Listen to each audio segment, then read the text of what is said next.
शायद मैं मेरी मम्मी का बात सुनता तो बहुत अच्छा होता। कुछ बच्चे सोचते रहेंगे मैं मेरा टीचर का बात सुन लेता तो बहुत ही अच्छा बन जाता। और अगर हम सब परमेश्वर यीशु मसीह के बात सुन लेते तो हम बहुत अच्छा रहेंगे। बहुत अच्छा हुआ मैंने मेरी गलती को सुधार लिया, इसके लिए मैं बहुत आशीषित हूं। हेलो, कैसे हो? आज हमारा संडे क्लास सिलेबस 25th है। बहुत इंटरेस्टिंग सा हम लोग स्टोरी और बाइबल वर्स देखने वाले हैं, तो हम लोग देखेंगे।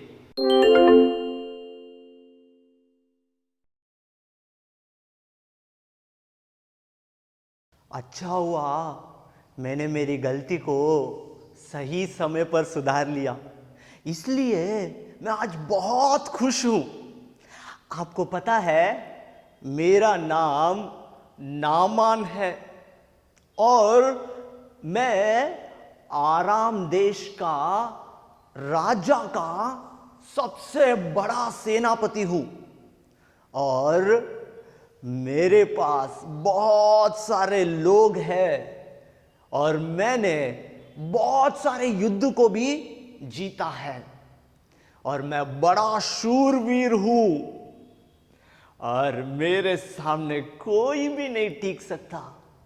मैं इतना बड़ा हूं और राजा मुझ पर बहुत भरोसा करते हैं। लेकिन मेरे शरीर में एक बीमारी था, कोढ़ी का बीमारी था, जिससे देखकर कोई मेरे पास भी नहीं आता था। मेरे साथ कोई रहने के लिए भी ज्यादा पसंद नहीं कर पाता था। सबको लगता था मेरा बीमारी उनको भी आ जाएगा, मगर फिर भी मैं बहुत बड़ा आदमी था। एक दिन हमारे घर में एक छोटी सी बच्ची थी जिसको हमने गुलाम बनाकर इज़राइल देश से लेके आया।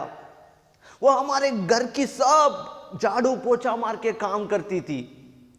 एक दिन वो छोटी लड़की मेरी पत्नी को बोल रही थी, शायद हमारा स्वामी इज़राइल के वो भविष्यद्वक्ता के पास होता तो उसका कोढ़ी ठीक हो जाता।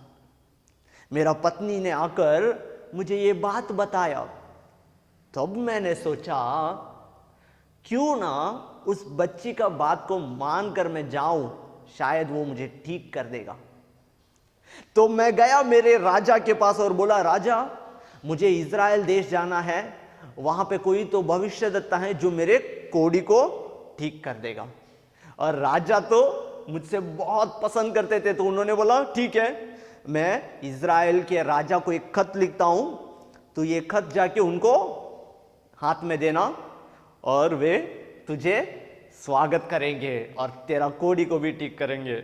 और राजा ने अच्छे से एक खत लिखकर मेरे हाथ में दिया और मैं तो बड़ा आदमी हूं, मैं खाली हाथ तो नहीं जा सकता, तो इसके लिए मैंने बहुत सारा चांदी और 10,000 सोने का सिक्का और बहुत सारे कपड़े का जोड़ी भी मैंने मेरे साथ लेकर मैं बहुत सारे लोगों के साथ इज़राइल देश गया और इज़राइल के राजा के पास मैंने खत को दिया और वो राजा ने खत को पढ़ा।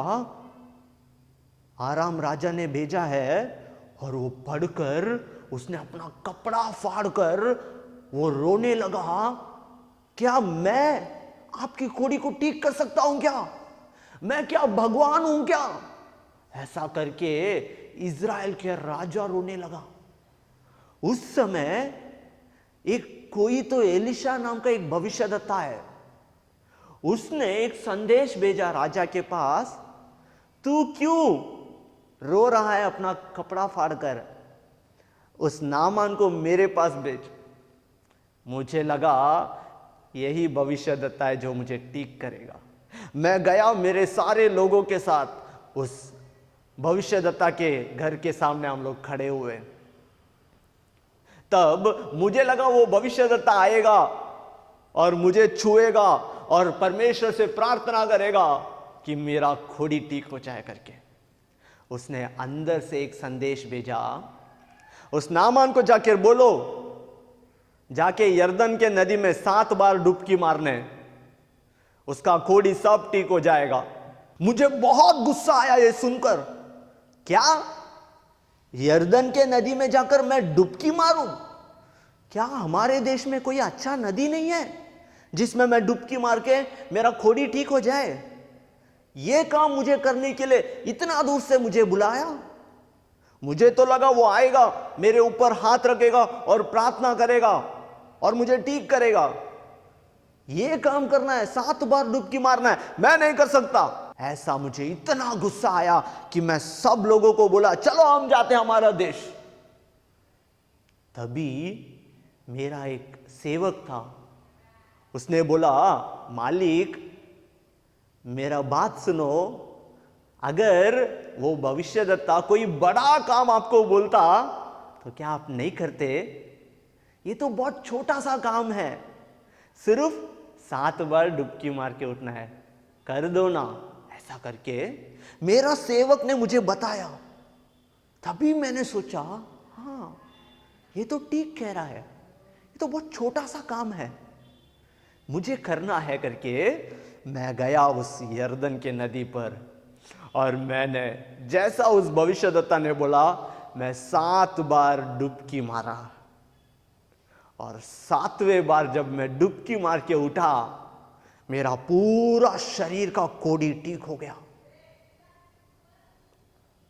और मैं इतना खुश हो गया और मैं उस परमेश्वर को धन्यवाद दिया और मैंने अपने गलती को सही समय पर सुधारा। इसके लिए आज मैं बहुत खुश हूं।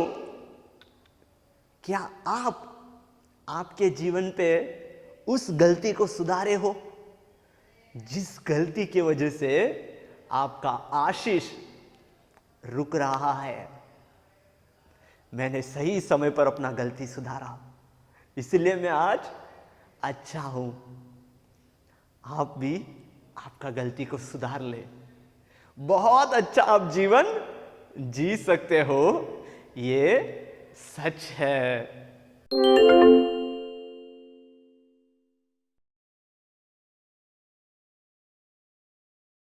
आप लोगों ने सुना वो नामान ने क्या बताया?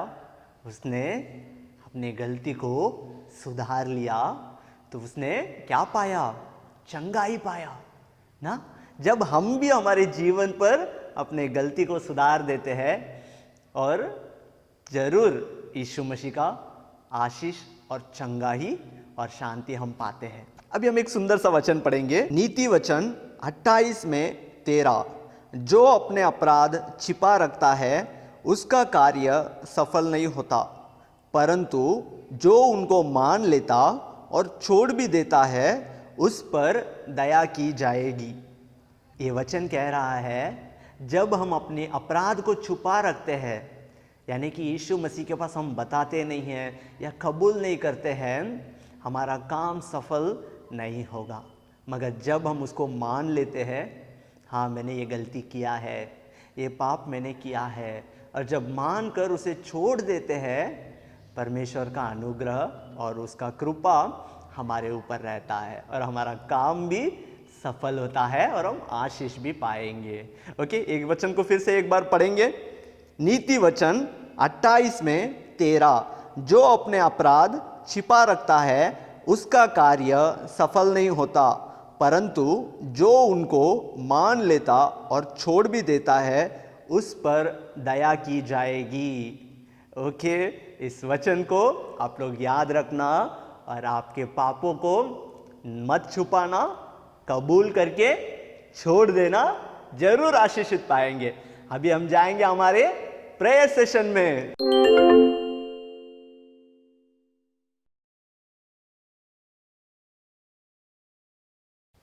आप लोगों ने सुना उस नामान की शब्द को, उसने सही समय पर अपना गलती सुधार लिया, इसलिए वो आज बहुत खुश है। कई बार हमारे जीवन पर भी कुछ गलतियां या कुछ पाप ऐसे रहते हैं हमारे आशीष को रोके रखते हैं। शायद गंदी बातें हो जाए, या गाली हो जाए, या गुस्सा हो जाए, या झगड़ा हो जाए, या विरोध हो जाए, या चोरी हो जाए, या झूठे बात करना हो जाए, या मम्मी पापा का बात को ना मानना हो जाए, या व्यभिचार करना हो जाए। ऐसे कई सारे पाप जब हमारे जीवन पे आता है, वो पाप हमें यीशु मसीह से दूर कर देता है और हमारे जीवन पे जो आशीष आने वाला है उसे रोक देता है एक दीवार बनकर। आज हम लोग प्रार्थना करके निर्णय लेंगे, यदि हमारे जीवन पे ऐसा कोई पाप है तो उस पाप को हम लोग कबूल करेंगे और उसे छोड़ देंगे। परमेश्वर का आशीष हमारे जीवन पे जरूर आएगा। हम हमारे पाप को कबूल करेंगे। हाँ, जब हम कबूल करेंगे और छोड़ देंगे, हमारे ऊपर परमेश्वर का आशीष आएगा। सब अपना अपना हाथ को जोड़ेंगे, हम प्रार्थना करेंगे। हे प्यारे यीशु मसीह, आज हम प्रार्थना करते हैं हमारे जीवन पर जो भी पाप है, जो भी पाप हमारे आशीष को एक दीवार के समान रोक रहा है, चाहे गाली हो, गुस्सा हो, या झूठी बातें हो, या व्यभिचार हो, या चोरी हो, या मम्मी पापा के बात को ना मानना हो, या झगड़ा हो, या क्रोध हो, ऐसे कोई भी पाप जो भी हमें आपसे दूर करता है या हमारा आशीष को रोकता है, उसे हम आज कबूल करते हैं और हमारे जीवन पर एक आशीष पाने के लिए हम आपसे प्रार्थना करते हैं। आप हमारी सहायता करना और हमारी मदद करना। हमने हमारे पापों को माना है और उससे हम मन फिराते हैं। आप हमें आशीष करना और सदा हमारे संग बने रहना। ये छोटी सी प्रार्थना यीशु के नाम से मांगते हैं, आमीन। देखा आप लोगों ने आज का सिलेबस, बहुत अच्छा था ना।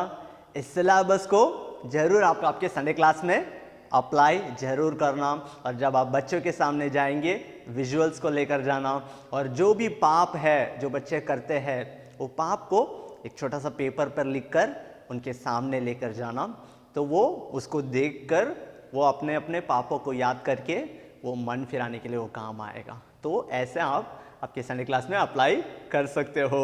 ओके, हम मिलेंगे अगला हफ्ता एक और संडे क्लास में। तब तक बाय।